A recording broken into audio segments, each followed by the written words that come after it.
کہ ہتھیار لے کر کے نکلو، ایمانی غیرت تو پیدا کرو. تمہارے اندر اگر ایمانی غیرت ہوگی تو اس کا رعب اتنا ہوتا ہے کہ کیڑے مکوڑے ویسے ہی ڈرنے لگتے ہیں. بات یہ ہے کہ جب شیر شکار چھوڑ دیتا ہے تو پھر وہ کتوں کی طرح جینے لگ جاتا ہے. اس کا کوئی رعب نہیں ہوتا، اس کا کوئی دبدبا نہیں ہوتا.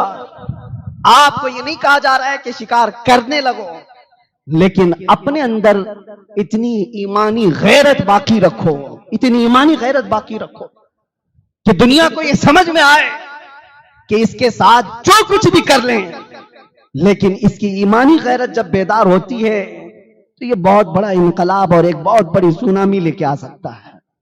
عزیزان گرامی وقار، سیدنا عمر ابن خطاب رضی اللہ تعالیٰ عنہ کی ایمانی غیرت آپ کو بتا رہا ہوں. آپ دو چیزوں کا ایک بہت بڑا حکم دے کر کے گئے. میں پڑھ رہا تھا آپ کی سیرت میں، مجھے بہت اچھی چیز لگی. آپ فرماتے ہیں دو چیزوں سے مجھے ڈر ہی نہیں، ایک چیز سے ڈر لگتا ہے.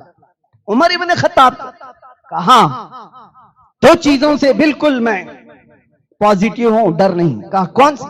کہا ایک ایمان والا وہ جو اپنا ایمان ظاہر کرتا ہے، اپنا ایمان ظاہر کرتا ہے، وہ بہت اچھا آدمی ہے، مجھے اس سے ڈر نہیں. اور دوسرا وہ کافر جو اپنے کفر کا اظہار بھی کرتا ہے، اس سے بھی ڈر نہیں. کھلا ہوا کافر ہے، کہہ بھی رہا ہے. حضرت عمر کہتے ہیں ڈر اس سے لگتا ہے جو جماعت میں ہوتا ہے، ایمان دکھاتا ہے اور کفر چھپاتا ہے، اس سے ڈر لگتا ہے. اور یہی امت کے لیے سب سے خطرناک ترین جماعت ہے. اللہ تعالیٰ نے ان کی مذمت میں پہلے پارے میں 13 آیتیں نازل فرمائی. ایمان والوں کے متعلق 5 آیتیں، کفار کے لیے 2 آیتیں، اور منافقین کے لیے 13 آیتیں مسلسل. اس سے اندازہ ہوتا ہے اب یہ منافقت آتی کہاں سے ہے؟ یہ بے غیرت آدمیوں کے اندر زیادہ آتی ہے. بے غیرت لوگ کون ہوتے ہیں؟ اور اس کی ایک اور بات آپ کو بھی سمجھا کر کے جاتا ہوں آج کل کے ماحول کے اعتبار سے. میری یہ بات بہت توجہ سے سننا. ایک معاملہ حضرت عمر ابن خطاب کے پاس آیا. ایک شخص کے ساتھ معاملات کرنا تھا، اس کے بارے میں کسی کی گواہی لینی تھی، کسی کی گواہی لینی تھی. حضرت عمر نے لوگوں سے پوچھا مدینے میں کوئی اس کی گواہی دے گا کہ یہ آدمی اچھا ہے، اس سے معاملات کر سکتے ہیں. تو ایک صحابی کھڑے ہو گئے، کہا کہ امیر المومنین میں اس کی گواہی دیتا ہوں. اب سنو کون کس کی گواہی دے سکتا ہے؟ حضرت عمر نے سب سے پہلے ان سے پوچھا تم اس کے اچھے اور سچے ہونے کی گواہی دے رہے ہو؟ سب سے پہلے یہ بتاؤ کیا تم اس کے پڑوسی ہو؟ پڑوسی جانتا ہے. انہوں نے کہا نہیں میں پڑوسی تو نہیں ہوں.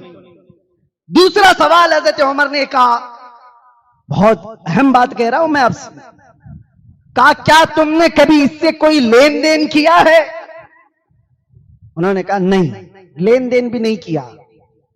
کسی کے بارے میں توجہ چاہتا ہوں، لین دین کیا ہوا ہوگا تو پتہ چل جائے گا کہ کیسا ہے. تیسرا سوال حضرت عمر نے کیا، کیا تم نے کبھی اس کے ساتھ سفر کیا ہے؟ انہوں نے کہا نہیں میں سفر بھی نہیں کیا. تو حضرت عمر مسکرانے لگے، کہا اچھا تم نے اس کو مسجد میں دیکھا ہوگا، نماز روزہ وغیرہ میں؟ انہوں نے کہا ہاں میں نے اس کو 5 وقت دیکھا. حضرت عمر نے کہا چپ ہو جا، تو اس کی گواہی دینے کے قابل ہی نہیں. اس کی نماز، اس کے روزے، اس کی زکات دیکھا تو ہوں.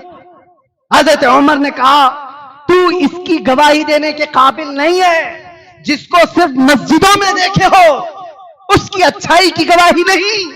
حضرت عمر کہتے ہیں جو اپنے پڑوسیوں کے ساتھ یا لین دین میں معاملات میں پکا یا سفر میں اس کی ساری اصلیت اچھی ہو، اس کے متعلق تم بغیر کسی خوف کی گواہی دے سکتے. یہ حضرت عمر نے کہا یہ بہت بڑا پیغام ہے آج کے لیے. تو صرف دکھنے والی چیزوں کے متعلق آپ اپنے دماغ میں یہ مت بٹھا لینا کہ بہت اچھا ہے. نمازیں، روزے، زکات، حج یہ ہمارے دین کا 25% حصہ ہے، اور معاملات یہ 75% ہے. اور جو معاملات میں کچا ہے وہ دیندار نہیں کہلا سکتا. نمازی ہو سکتا ہے زکات والا ہو سکتا ہے, حاجی ہو سکتا ہے, دیندار وہی ہوگا جو معاملات میں اچھا ہوگا. اس کی بیوی کے ساتھ اس کے تعلقات کیسے, اس کے پڑوسی کے ساتھ اس کے کیسے تعلقات ہیں, اور پھر وہ لین دین میں کیسا ہے, وعدے کا پکا ہے کہ نہیں. یہاں تو 90% ڈوبے ہوئے ہوں, جو کہا اس پر قائم نہیں.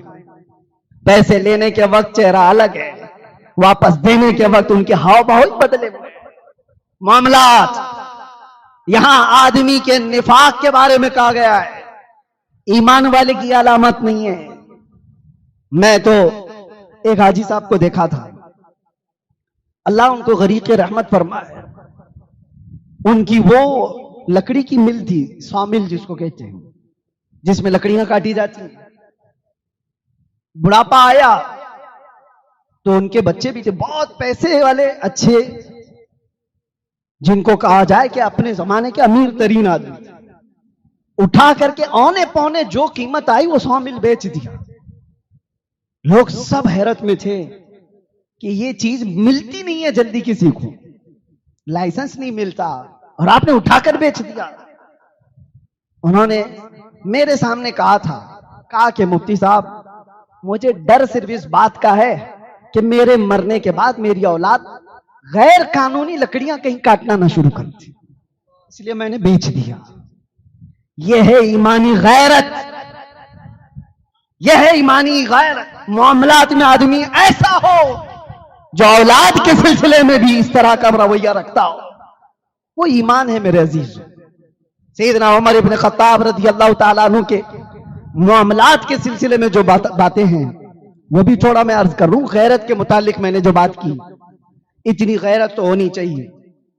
حضرت عمر ہی وہ آدمی ہے تنہا جو جلدی دبنا نہیں چاہتے, جھکنا نہیں چاہتے کبھی بھی. صلح حدیبیہ ہو رہی تھی, آبجیکشن کسی کا نہیں تھا. تقریباً 1400 صحابہ تھے, وہ آمنا صدقنا کہنے والے سب تھے. حضور نے جو فرمایا وہ آخری بات ہے, لیکن 1400 صحابہ میں عمر ابن خطاب بھی تھے. حضور پاک صلی اللہ علیہ وسلم ڈیل کر رہے ہیں, ایگریمنٹ کر رہے ہیں مکہ کے کافروں کے ساتھ, کیونکہ حالات ایسے تھے.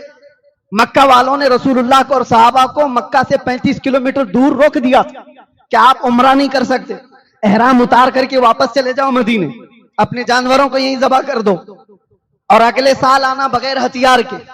ایگریمنٹ میں کیا کیا لکھایا جا رہا ہے کہ تمہارے اور ہمارے درمیان ان شرطوں پر ایک صلح ہوگی تو ہم آپ کو جانے دیں گے, ورنہ جنگ ہوگی.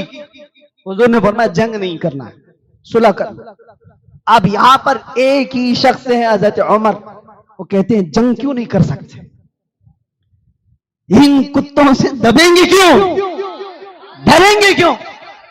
یا رسول اللہ, بدر میں تو ہم تھے, احد میں بھی تھے, ہم خندق میں بھی تھے, یہ سب جنگیں ہم دیکھے ہیں, اور ان کو بھی ہم اچھی طرح سے دیکھے ہوئے ہیں, نمٹا دیں گے, جو ہوگا دیکھا جائے گا.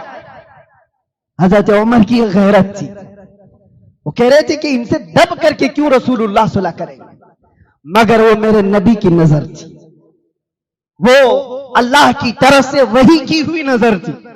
آپ فرما رہے تھے عمر میں جو دیکھ رہا ہوں وہ تم نہیں دیکھ سکتے. دل کو اس وقت تک اطمینان نہیں آ رہا تھا. صحابہ کو جا جا کر کے عمر ابن خطاب کیا کہہ رہے تھے, چلو سب کے سب مل کے حضور سے کہتے ہیں ہم سب لڑنے کے لیے تیار ہیں, مرنے کے لیے تیار ہیں, بغیر عمرہ کیے ہوئے کیوں ہم بال کٹا لیں, یہاں پر کیوں اپنے احرام اتاریں. سارے صحابہ کوئی آنے کو تیار نہیں.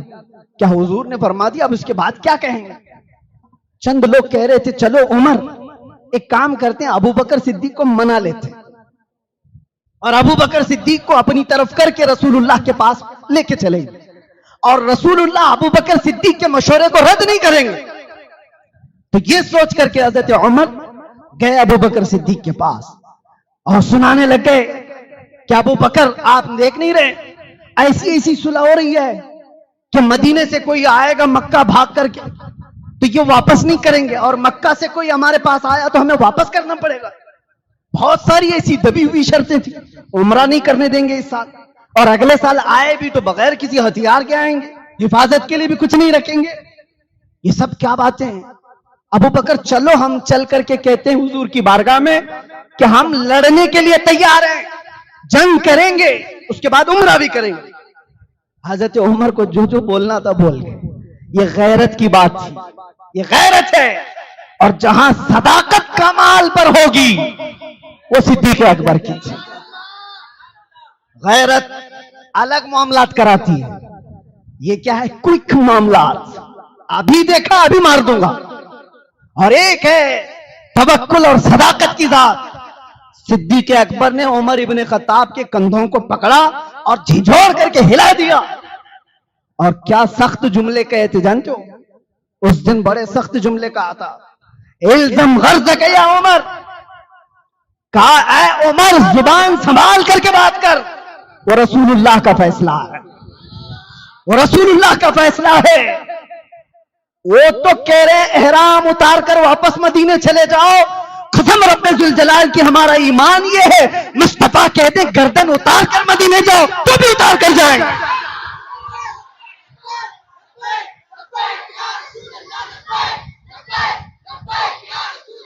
یہ دیکھنے کے بعد عمر ابن خطاب نے کہا میں غلطی پر تھا، یہ میری غیرت تھی کہ ان کتوں سے دبیں کیوں، لیکن بات تو رسول اللہ کے حکم کی تھی، بات حضور کے حکم کی تھی۔ اس کے بعد پلٹ آئے اور زندگی پر کہتے تھے ایمان کہیں پر میں نے دیکھا ہے تو ابو بکر کی زندگی میں دیکھا۔ میرے عزیزو، غیرت یہ اپنا معاملہ کراتی ہے، لیکن صداقت جو ہے وہ حب مصطفیٰ کے ساتھ وہ صدیق اکبر میں کوٹ کوٹ اور بھری ہوئی تھی۔ یہی بات ہے کہ حضرت عمر ابن خطاب رضی اللہ تعالیٰ عنہ نے جینا ایسے سکھایا ہے، اور غیرت کی جہاں جہاں مثالیں ملیں گی میں فخر سے سینہ چوڑا ہوتا ہے۔ جوانوں اگر پڑھنا ہے تو عمر ابن خطاب کو پڑھو، بیماریاں ختم ہو جائیں گی بزدلی کی۔ جو ڈر سہم کے ساتھ جیتے ہو عمر ابن خطاب کو پڑھو۔ مجھے ایک بات یاد آتی ہے، ایک نوجوان وہ ایمان قبول کیا ہوا ابھی چند سالوں پہلے، اور اس نے آ کر مجھ سے کہا کہ میں داخل اسلام ہوا ہوں، مجھے نام رکھنا ہے۔ تو میں نے کہا آپ کو کیا نام پسند ہے؟ اس نئے مسلمان نے کہا میں عمر نام رکھنا چاہتا ہوں۔ کہا وجہ کیا ہے اس کی؟ بہت سارے نام ہیں۔ کہا اس لیے کہ اب میری زندگی جو شروع ہو رہی ہے وہ سٹرگل لائف ہے، پیچھے سارے لوگ دشمنی کریں گے، مار بھی سکتے ہیں، کچھ بھی کر سکتے ہیں، اور ان حالات میں میں یہ نام اس لیے رکھنا چاہتا ہوں تاکہ یہ نام اتنا اثر کرے کہ میں ان کے مقابلے میں بزدل نہ بنوں، دبا ہوا نہ رہوں۔ یہ نئے لوگوں کے دل میں یہ بات ہے میرے عزیز۔ عمر ابن خطاب کو پڑھو، احد کے میدان میں ہوا کیا تھا پتہ ہے آپ کو؟ جنگ پاسا پلٹ گیا تھا، جیتی ہوئی جنگ ہار گئے تھے۔ پہلے تو صحابہ نے ان کو اچھی طرح سے مارا، بھگایا، میدان چھوڑ کر کے بھاگ گئے، اور میدان میں جب سب بھاگ گئے تھے تو مال غنیمت صحابہ جمع کر رہے تھے۔ حضور نے فرمایا تھا ایک جبل رمات چھوٹی سی پہاڑی پر 50 تیر انداز صحابہ کو کھڑا کیا تھا۔ حضور نے فرمایا تھا جب تک میں نہیں کہوں اترنا نہیں۔ جنگ ختم ہو گئی تو وہ 50 تیر انداز صحابہ آپس میں کہنے لگے، حضور نے جنگ ختم ہونے تک کے لیے کہا تھا چلو اترتے ہیں، ہم بھی مال غنیمت جمع کرتے ہیں، لیکن کچھ صحابہ نے کہا نہیں ابھی رکو، حضور کا فرمان آیا نہیں۔ انہی باتوں میں 40 صحابہ اتر گئے۔ وہ لوکیشن جو تھا بہت ہاٹ لوکیشن تھا جنگ کے لیے، اور جیسے ہی وہ پہاڑی خالی ہوئی اس وقت خالد بن ولید کافروں کی طرف سے 200 گھڑ سواروں کو پیچھے سے لا کر کے انہوں نے حملہ کیا اور بھاگے ہوئے بھی واپس آ گئے۔ مسلمان بیچ میں پس گئے، اور ایسا کہ یہ جیتی ہوئی جنگ شکست میں بدلی 70 صحابہ کی شہادت۔ وہ بڑی دردناک جنگ ہے جس میں امیر حمزہ کا سینہ چیر کر کے کلیجہ چبایا گیا تھا، جس میں حضرت سعد ابن ربیع کو پیٹ کو پھاڑ دیا گیا تھا، جس میں انس بن نزیر کو سوائے انگلی کے کچھ نہیں ملا، ان کا پورے جسم کو رون دیا گیا تھا۔ یہی وہ جنگ ہے جس میں عبداللہ بن جہش کے جسم کے 80 ٹکڑے کر کے ہار میں پیرو کر کے پہنا تھا، رسی میں ڈال کر کے۔ جنگ بڑی سخت تھی۔ یہی وہ جنگ ہے جس میں